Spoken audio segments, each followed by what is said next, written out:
Let me read to you a passage from the 17th chapter of St. Luke's Gospel, verses 1 to 6. It's the Gospel for Monday of the 32nd week in Ordinary Time. St. Luke writes, Jesus said to his disciples, "Things that cause sin will inevitably occur, but woe to the one through whom they occur. It would be better for him if a millstone were put around his neck and he be thrown into the sea, than for him to cause one of these little ones to sin. Be on your guard.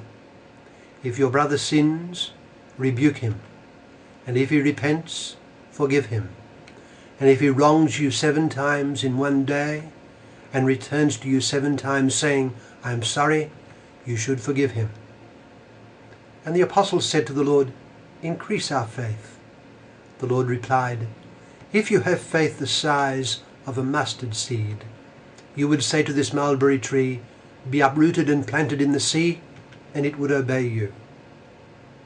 That's from Luke chapter 17, verses 1 to 6. Our Lord speaks of sin.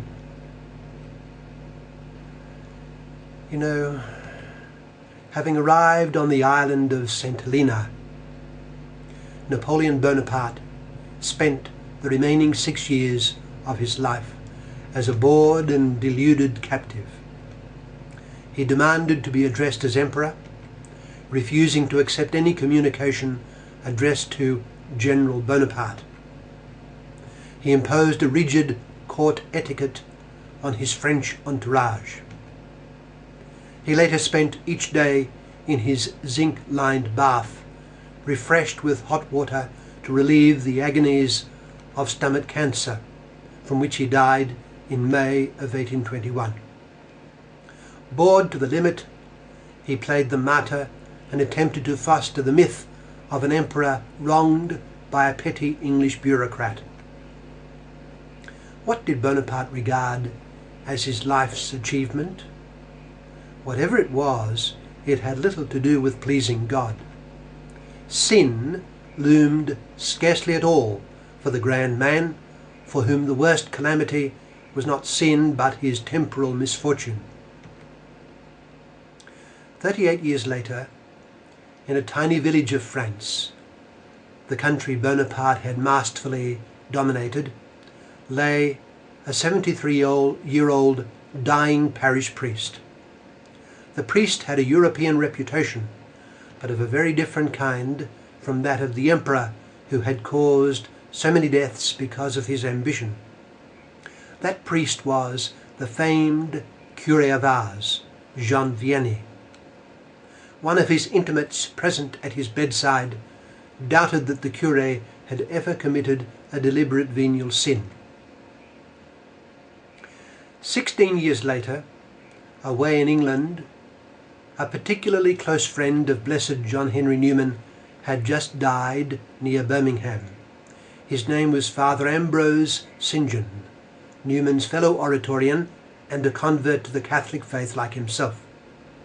His death devastated Newman, who was assured by the one attending Ambrose at the last that his soul was ripe for heaven. Newman wrote that Ambrose St. John believed that, I quote, "since the time he became a priest, he had not committed a mortal sin."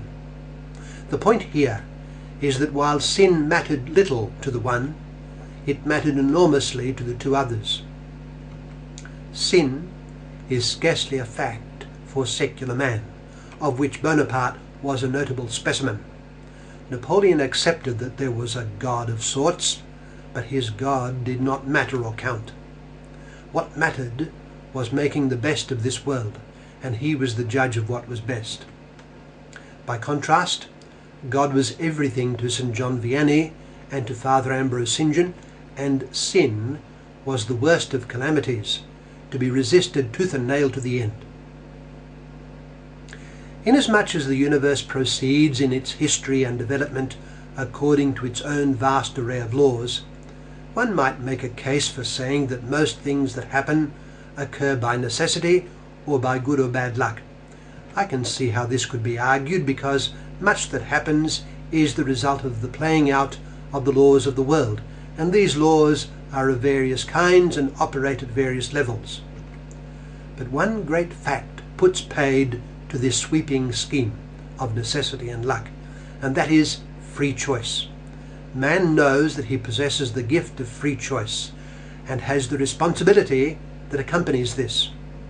He is aware of objective moral obligation.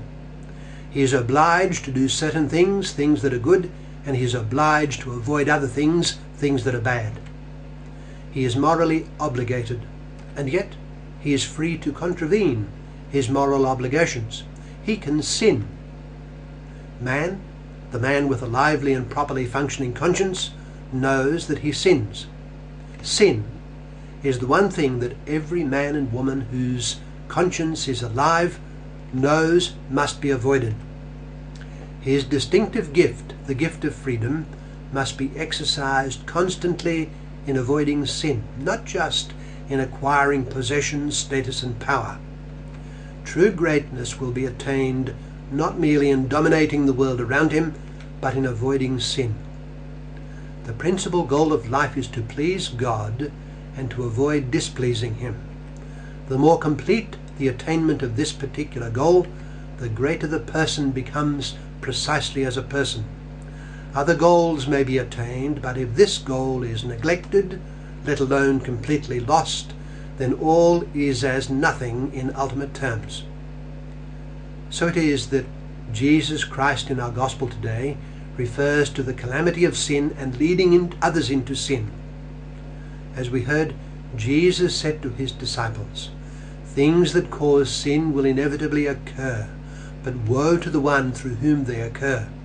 It would be better for him if a millstone were put around his neck and he be thrown into the sea, than for him to cause one of these little ones to sin.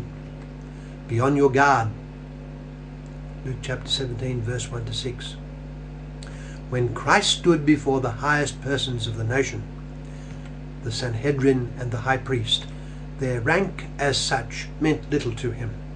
When he stood before Pontius Pilate, the representative of the empire, his political power as such meant little. What mattered was sin.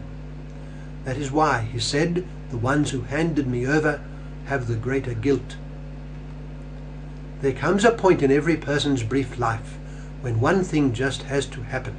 If he is to get on in a true sense, he must understand that the one thing that matters is his recognition of God and the imperative of pleasing him. This means striving to do his will and avoid committing sin.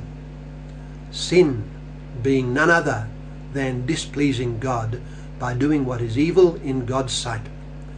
That is what matters. Closely following this, it must be recognized as a priority that it is a terrible thing to lead others in the direction of sin, and it is a grand and wonderful thing to lead them in the direction of obeying God. Let us get our priorities right then, and make these simple things the foundation